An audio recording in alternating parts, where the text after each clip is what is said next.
Hello साथियों, आज हम आपको CCTNS के बारे में बताएंगे कि CCTNS है क्या, इसका फुल फॉर्म है क्या, इसकी शुरुआत कब से हुई थी और किसके समय में यह योजना आई थी। ये सारी की सारी चीज़ें हम आपको बताएंगे।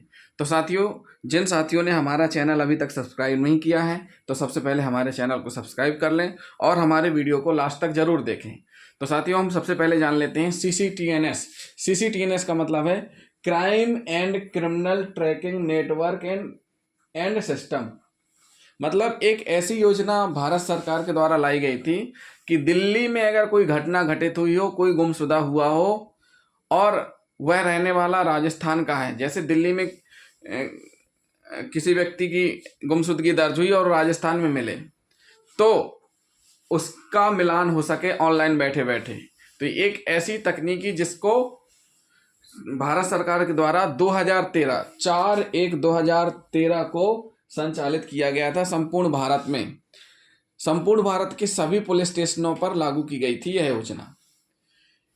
यह योजना ई गवर्नेंस के माध्यम से, यह जो योजना है CCTNS की, ये किसके माध्यम से चालू की गई? ई गवर्नेंस के माध्यम से प्रभावी पुलिसिंग के लिए भारत सरकार की योजना, जिसका क्रियान्वयन कौन करता है? NCRB, राष्ट्रीय अपराध रिकॉर्ड ब्यूरो द्वारा संचालित है।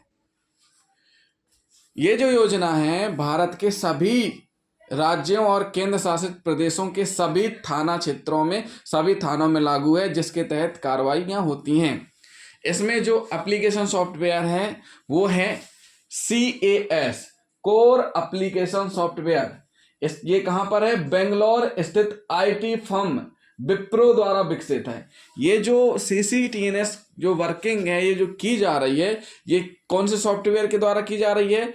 Core application software. और ये विकसित किसके द्वारा किया गया है? बेंगलोर स्थित IT फर्म विप्रो द्वारा विकसित है। भारत के सभी राज्यों और केंद्र शासित प्रदेशों में लागू है।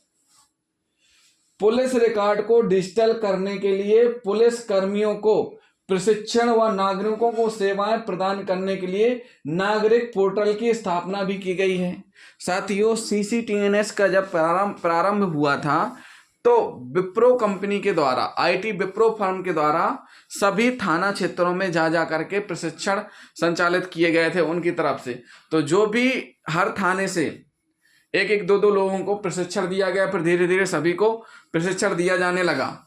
तो जितने भी पुलिस विभाग में अधिकारी कर्मचारी हैं जो कि थाने स्तर पर कार्यरत हैं, उन सभी को इसकी ट्रेनिंग दी गई है।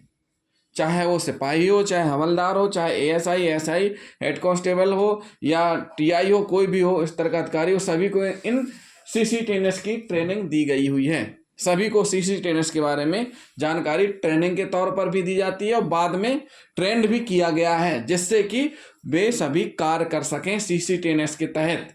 तो साथियों, ये किस सॉफ्टवेयर के तहत कार्य करता है? CAS, core application software. और उद्देश्य क्या है? पुलिस रिकॉर्ड को डिजिटल करना। जो भी पुलिस का पुराना रिकॉर्ड है उसको डिजिटल करना, मतलब ऑनलाइन करना, CCTNS में डालना, स्कैन करना। उसके बाद पुराना करना प्लस नया। तो करना कैसे? जो नया है वो कैसे होगा? वो तो डिजिटलाइजेशन ऑनलाइन ही होगा। पुराना जो हो चुका है, मतलब 2013 के पहले का जो भी रिकॉर्ड है जो ऑफलाइन है, उसको सबको डिजिटाइल किया गया। तो साथियों, इसके लिए पुलिस कर्मियों को प्रशिक्षण दिया गया और साथ ही साथ नागरिकों को सेवाएं प्रदान करने के लिए नागरिक पोर्टल की स्थापना भी की गई। तो अब बात आती है कि सभी पुलिस स्टेशनों पर वर्किंग कैसे की जाएगी CCTNS से। तो साथियों, CCTNS के अंदर संपूर्ण फीडिंग की गई है CAS के द्वारा। इसके अंदर ऑनलाइन FIR जांच, FIR की विवेचना पूरी, और साथ साथ FR मतलब अंतिम रिपोर्ट चालान, ये सभी की सभी ऑनलाइन होंगे। गैर संज्ञेय रिपोर्ट NCR 155 CRPC के तहत जो रिपोर्ट दर्ज की जाती है। देखिए साथियों, फिर से देख लीजिए, जो भी पुलिस स्टेशन हैं, सभी पुलिस स्टेशनों पर CCTNS सर्वर लगे हुए हैं और सभी के सभी CCTNS से कार्य संचालित किए जाते हैं। तो CCTNS में क्या क्या होता है? FIR, जांच, अंतिम रिपोर्ट, गैर संज्ञेय रिपोर्ट, NCR, MLC मतलब जो डॉक्टरी मुलाजा होता है वो भी फीड होता है। गुमशुदगी रिपोर्ट, खोई हुई संपत्ति की रिपोर्ट, लापता मवेशी, विदेशी पंजीकरण, सी फॉर्म, लावारिस प्रत्यक्त संपत्ति, अज्ञात पाया व्यक्ति, निवारक कार्रवाई। निवारक कार्रवाई मतलब 107/16 151 की जो कार्रवाई होती है ना, 151 सीआरपीसी की, वो निवारक कार्रवाई के अंतर्गत आ जाती है। पर्यवेक्षण रिपोर्ट, अज्ञात मृत शरीर, अस्वाभाविक मृत्यु यानी मर्ग से संबंधित कार्रवाई, अनुसंधान संबंधी कार्य, शिकायतों के पंजीकरण, डेटा बैंक सेवाएं, ये सारी की सारी चीजें जो कि एक थाने में रिपोर्ट दर्ज करने से लगा करके, इन्वेस्टिगेशन से लगा करके जो ऑफलाइन होता था, पहले क्या होता था, ऑफलाइन रोज नामचा चलता था, पुलिस पैरा रेगुलेशन 633-34 में वर्णित था। अब वो क्या हो गया, ऑफलाइन ना होकर के ऑनलाइन हो गया। अब सारे के सारे काम क्या होंगे, ऑनलाइन होंगे, यानी रोजनामचा भी, रवानगी, वापसी, सारी की सारी जो कार्रवाइयाँ हैं जो पुलिस करती है, कहीं अगर रेड के लिए जा रही है या कहीं ड्यूटी पर जा रही है, तो ऑनलाइन रवानगी डलेगी। मतलब CCTNS में रवानगी दर्ज करना अनिवार्य है। अगर आपने रवानगी दर्ज नहीं की तो आप सोचो कि आज आपने 10 बजे रवानगी दर्ज करनी थी, लेकिन आपकी रवानगी दर्ज नहीं हुई है और 12 बज गए हैं, तो आप सोचो कि 10 बजे में रवानगी दर्ज कर लें, तो 10 बजे में नहीं करेंगे, जितने बजे टाइम है उतने बजे ही टाइम बताएगा। तो एक तो इससे क्या हुई कि जो पारदर्शिता आई है कार्रवाई में, क्योंकि वो सबके सामने है। इसमें ऐसा भी नहीं है कि ये जो CCTNS का काम है या पुलिस बस के पास है, ये पूरा का पूरा PHQ लेवल से कनेक्ट है। इसका अलग PHQ में एक विभाग बैठा हुआ है जो कि पूरा का पूरा निगरानी रखता है। साथ ही साथ FIR होने के बाद FIR को फीड करना और उससे संबंधित जो फॉर्म है उन सबकी फीडिंग जरूरी है। अगर फीडिंग नहीं होगी तो रैंकिंग नहीं रहेगी। वर्तमान में देखा जाए तो मध्य प्रदेश की अच्छी रैंकिंग है, 2nd रैंक पे चल रहे हैं CCTNS के हिसाब से। तो ये CCTNS में MP अच्छा काम कर रहे हैं। तो साथियों, ये तो हो गए इन्वेस्टिगेशन से रिलेटेड चीजें। अब बात कर लेते हैं कि CCTNS को कोर्ट से भी जोड़ा गया है।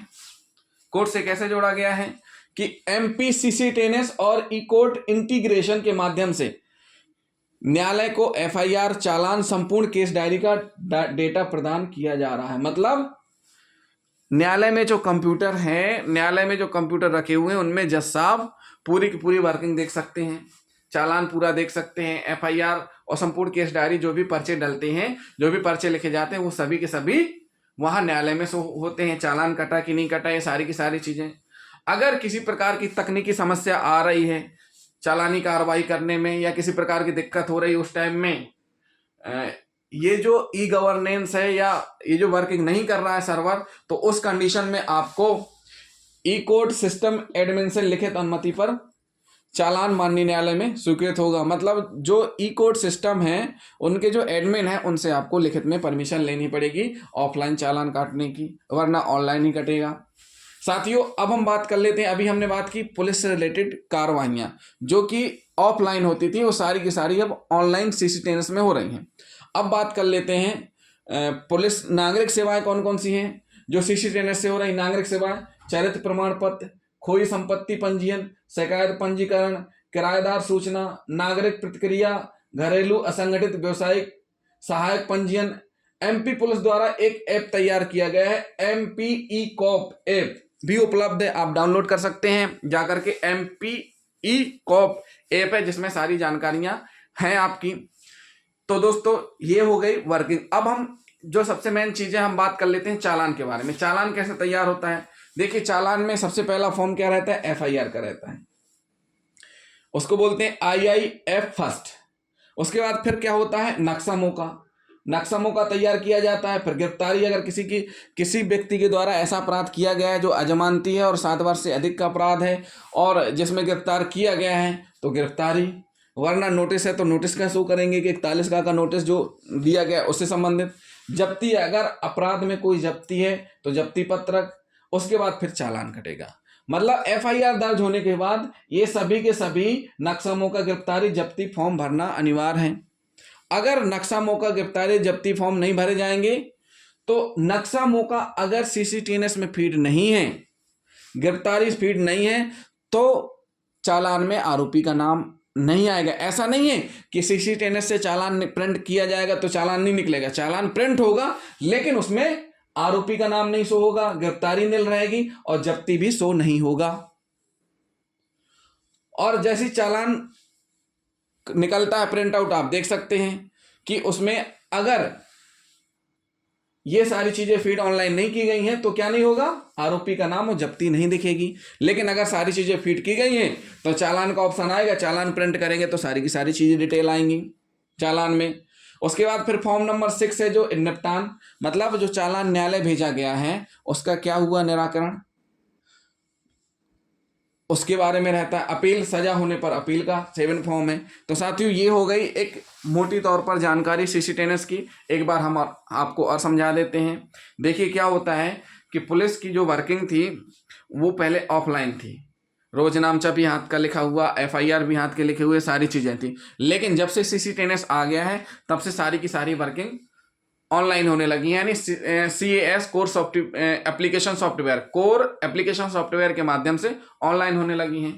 तो जो भी वर्किंग ऑनलाइन होती हैं FIR से लगा करके चालान तक की, वो पूरी की पूरी सीसी टेनेस में दर्ज होना आवश्यक है।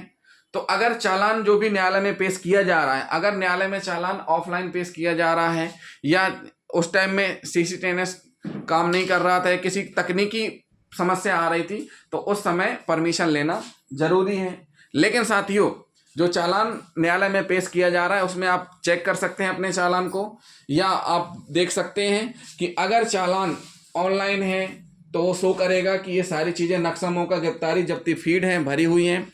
अगर ये फीड नहीं है नक्शा का गिरफ्तारी जब्ती, तो चालान में आरोपी का नाम और जब्ती नहीं दिखेगी, सीधा सीधा चालान निकल के आ जाएगा।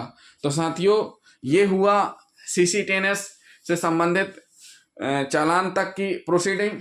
अगले वीडियो में हम आपको बताएंगे कि चालान के बाद क्या प्रोसीडिंग होती है, किस प्रकार सीसी टेनेस के माध्यम से कोर्ट में चालान पहुंचता है। तो साथियों जिन साथियों ने हमारा अभी तक चैनल सब्सक्राइब नहीं किया है तो सबसे पहले हमारे चैनल को सब्सक्राइब कर लें, और ये सारी की सारी जानकारी आप चाहें तो गूगल में भी सर्च कर सकते हैं, आपको मिल जाएंगी।